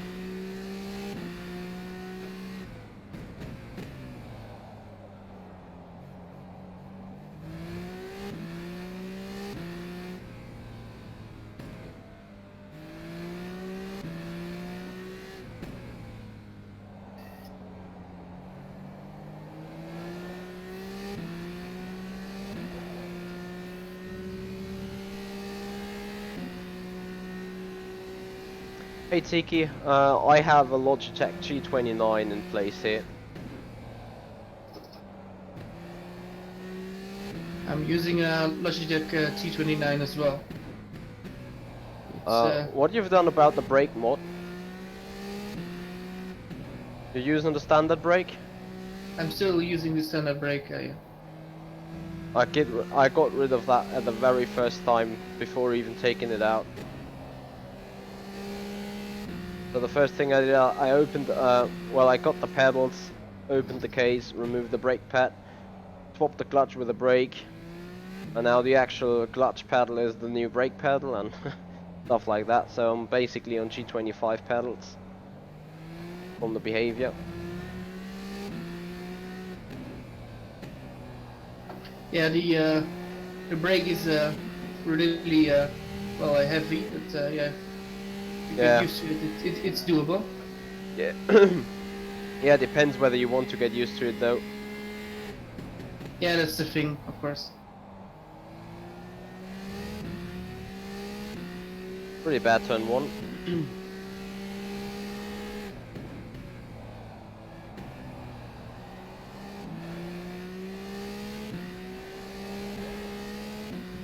So we're missing 2/10 right after sector 1.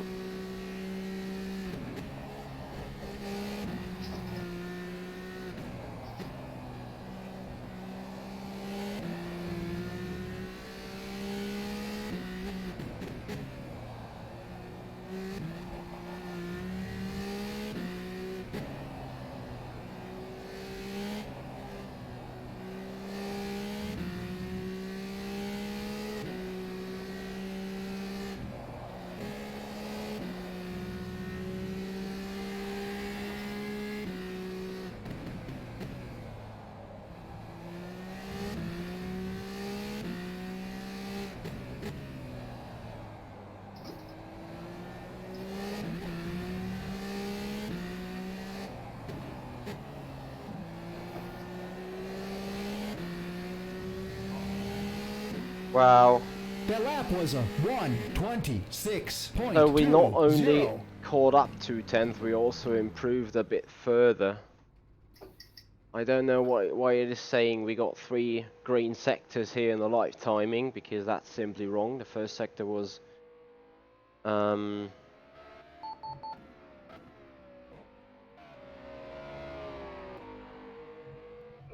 definitely no improvement.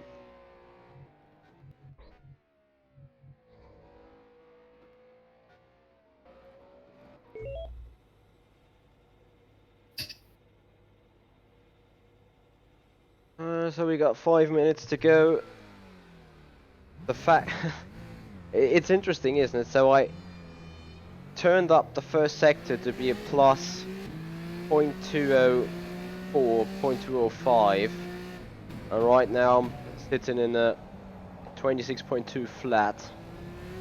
So without those mistakes, that could have definitely been a 25. Well, yeah, getting the perfect lap together is sometimes utopia.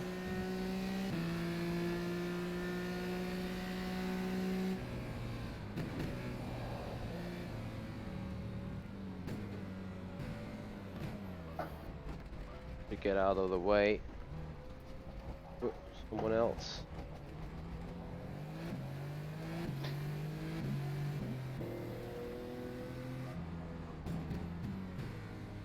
Quite happy sitting in 3rd place right now. Can lose against a guy like Luke Brown. And probably Fabio has some greater experience as well.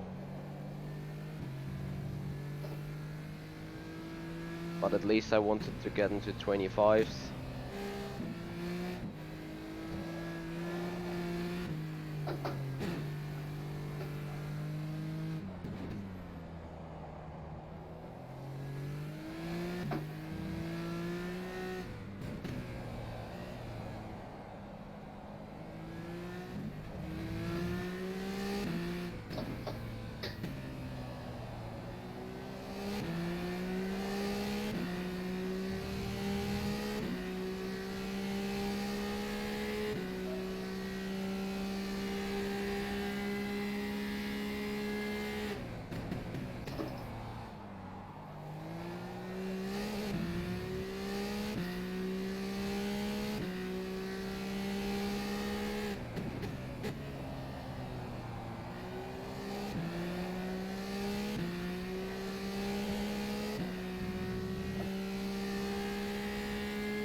Oh shit. Quickly, a thing that could happen to you as well. Oh, this replay stuck thing glitch on rFactor 2 is really annoying. What I just did now is was a pretty common problem for turn 4, as you see it right here. I clipped the entry curve on the outside, hit the brakes on it, and that's what unsettled the rear. And I can also show you because why, which is exactly that moment here. The rear end is still sitting on the curb, making the car being too much in the air really, and therefore causing a big imbalance, and that just made me lose it.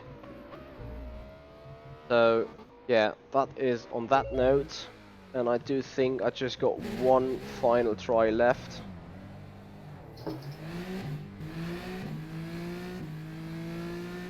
Hey Chris, nice that you guys joined me from the camping place near the Hockenheim circuit.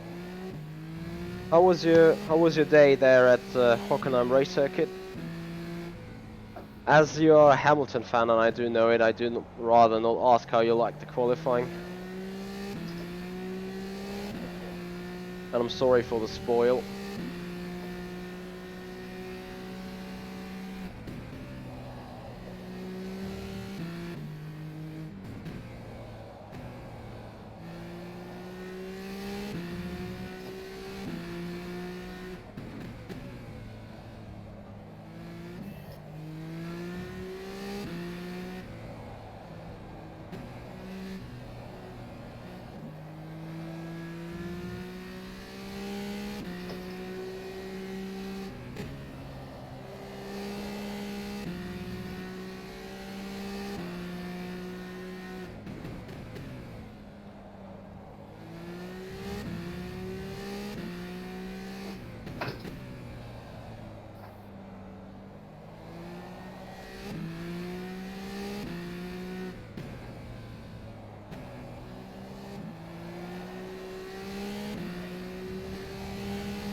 Oh, come on.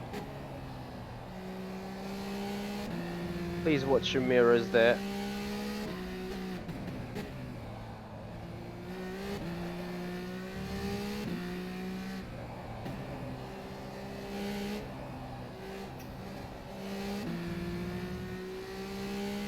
Apparently he doesn't.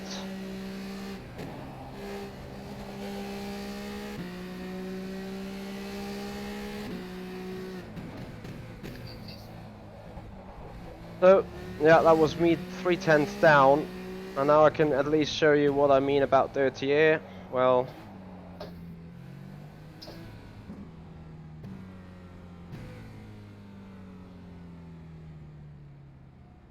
too bad. 25.8 been thrown away.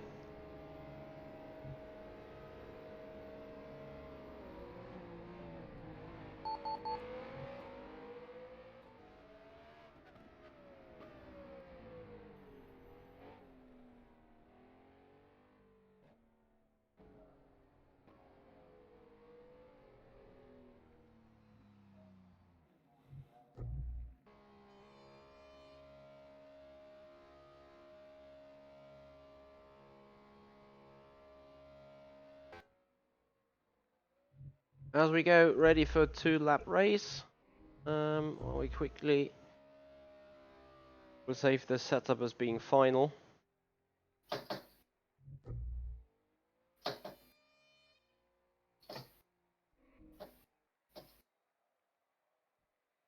And then we're going into a little race.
Hope you can give me a minute or two, and then I will be back.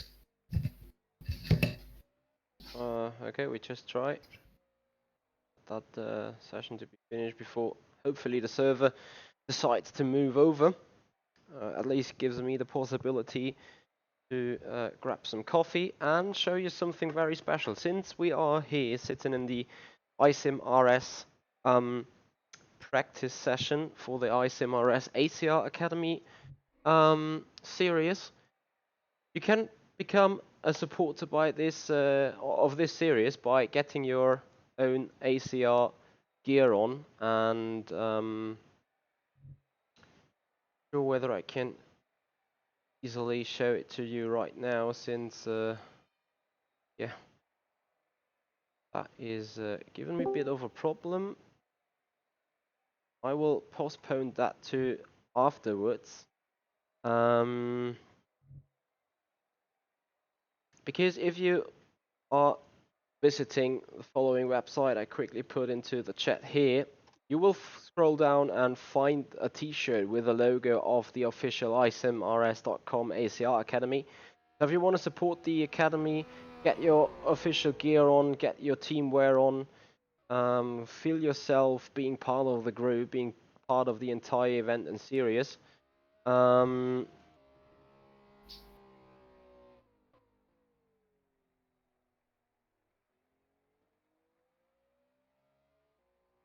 And then you guys can get some additional stuff there. Would be interesting to see some of you with pictures here from your gear. So we're very short before the actual race to take place, and people are getting ready. So are we, and I'm pretty sure we'll be going in just 1 or 2 minutes.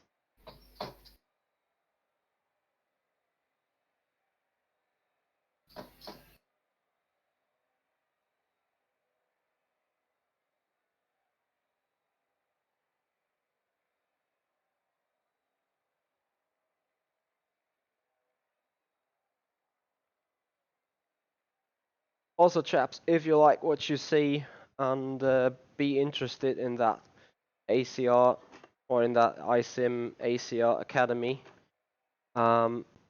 make sure you hit the bell on the YouTube and subscribe to the channels. Those are where the races can be seen, and obviously if you are interested in joining this academy, feel free to visit the website www.gpvwc.com and check out the forum, check out the website, get your information on how to join this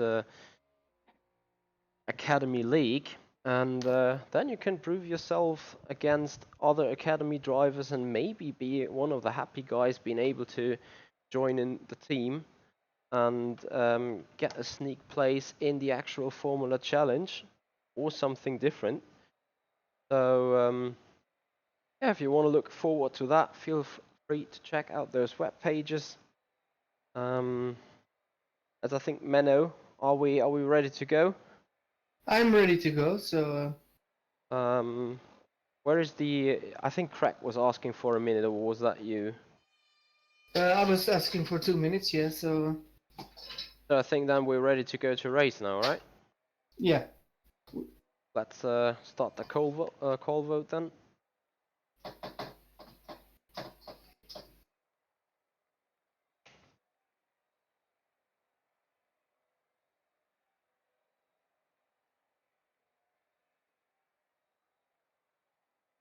I think you should have 1 or 2 short races, and then we're bringing this to an end.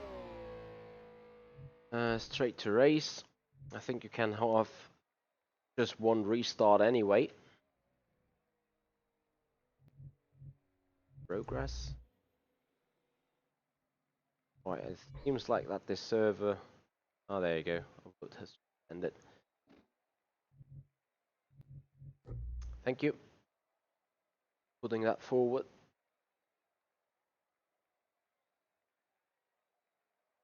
Not sure whether we have to do an in-lap. We need to do a warm-up lap, yeah, before the Yeah. race. So we've now got 35 seconds to get on the grid. Normally it's more or less a minute. So you need to select the fuel now.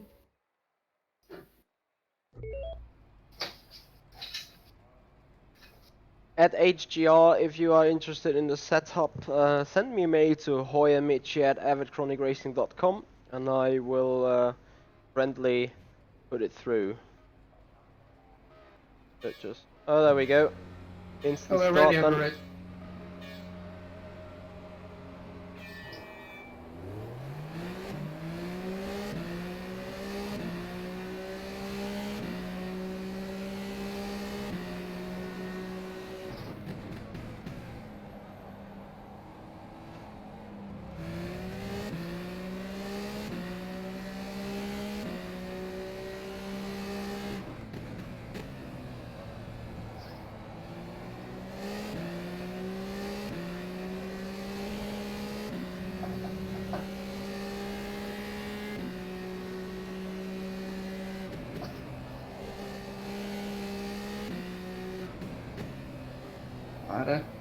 Nice battle with Craig, but yeah, it didn't work with 2 cars there.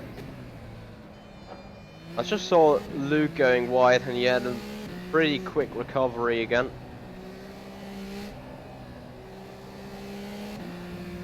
Yeah, this is exactly what I mean. I think Luke's setup is really tuned in for 1 lap. He has a big struggle right now. Let's try to dodge his dirty air now by going a bit wider into that hairpin. And then putting the nose in.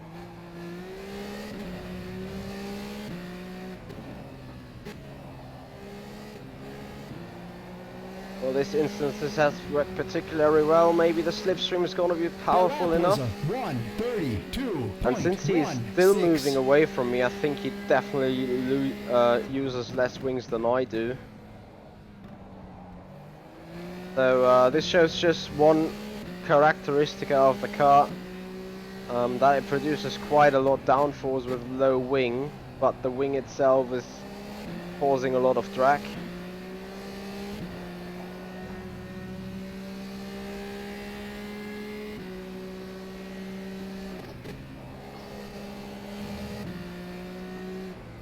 Same goes with Menno in the back. I think he runs lower wings than I do as well. Might confirm. Yeah, I can confirm. And rip. So yeah, Luke's setup seemed to be very aggressive right here. My car's... And he's aggressive because he knows that on a circuit like Hungary you want to qualify him well, because then you can defend. Yeah, very true. Hungary is definitely a track where it's all about track position.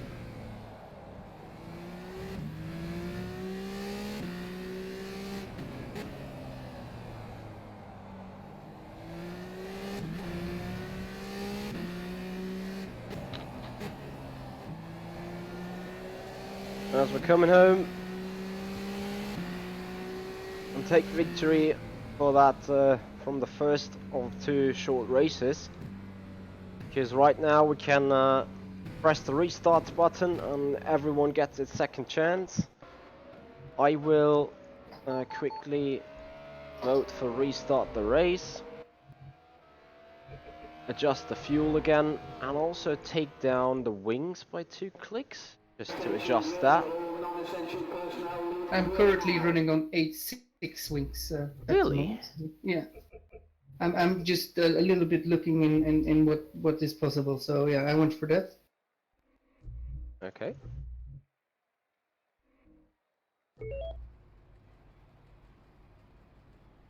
So we will see what we can do with lower wings then.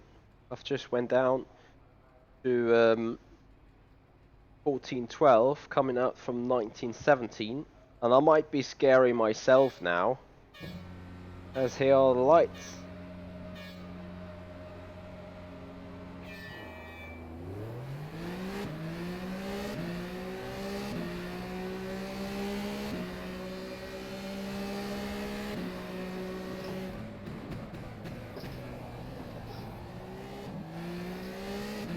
We take the lead into turn 1.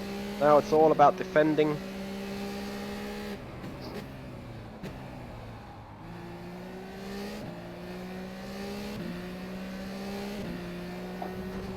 Ooh. Yeah, that car is definitely unstable now thanks to lower wings. Side by side action here.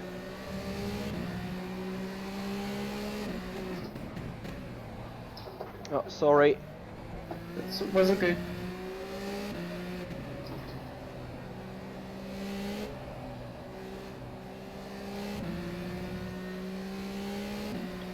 That's a bit of the thing of Hungary. If you Yeah. are flying, you can be eaten by 2 or 3 people if you're not careful. Luke still seems Hello. struggling a Quite, lot. quite aggressive. Not in a good way. No, obviously my move on the chicane was too risky as well. I'm not sure That was a risky, but definitely too aggressive. 1:32.13. Whoa. What just happened? Oh, we just made contact but kept going. I just had a huge freeze. Oh, that is rFactor 2 related, I'm afraid.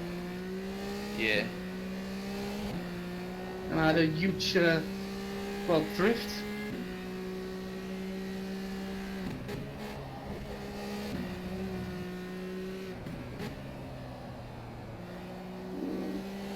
So Luke exceeds it quite a lot track limit wise. So if he takes part in that race, he needs to pay a little more attention to track limits, otherwise his result could be invalidated.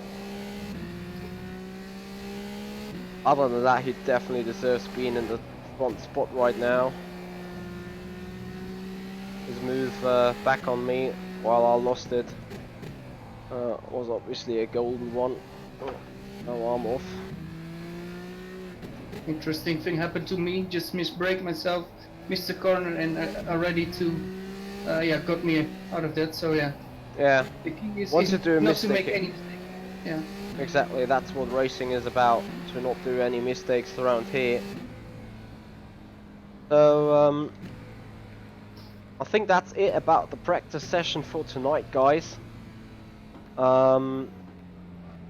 Thank you so much for joining in, and as I said, I want to bring that up in the end. I just show you what I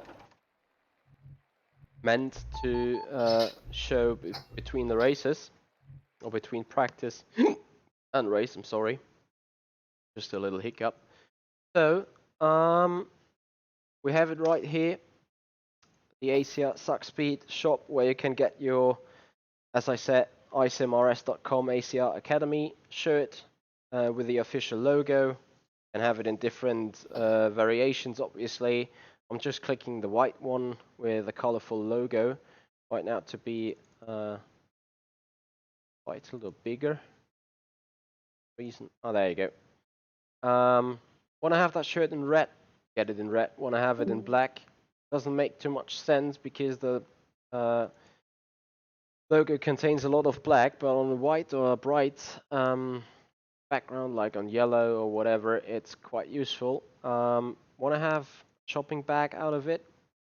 Sorry, that's not a shopping bag, that's the barbecue apron. Or want to have it as a college jacket on the back. I want to have it as a zipper jacket or a zipper pullover. Probably you want to go for the other logo, so I quickly go back. Have the official logo with a white background. That works a lot better with the other colors here, especially with the darker ones. There you go. On the zipper. Want to have a doormat. That's possible as well. So there's a lot of possibilities where you can get your official icmrs.com ACR Academy logo on. Other than that, I have nothing else to say, but thank you so much for being here and for contribute to this show, contribute to this event here. Thank you also Menno and Chris for joining me here in the commentary booth, joining for answering questions. And if you guys rewatch the stream, feel free to put in another question in the commentary box or in the commentary area below. Other than that, if you have further questions directly to me or whatever, feel free to mail me at hoyermichi@ivetronicracing.com. And other than that, please subscribe, hit that like button, and make sure to not miss out the ACR Academy race in GPVWC on the upcoming Tuesday, I believe it is, right? Yeah, upcoming Tuesday, yeah. So make sure to set yourself a reminder on that to see how all the rookies or the veterans joining into that series are doing with themselves, and enjoy seeing a good race. So I have nothing else to say than thank you so much, Craigie, for subscribing to the channel. Guys, have a nice weekend all together, and see you out racing there. Goodbye. Bye-bye. You're welcome.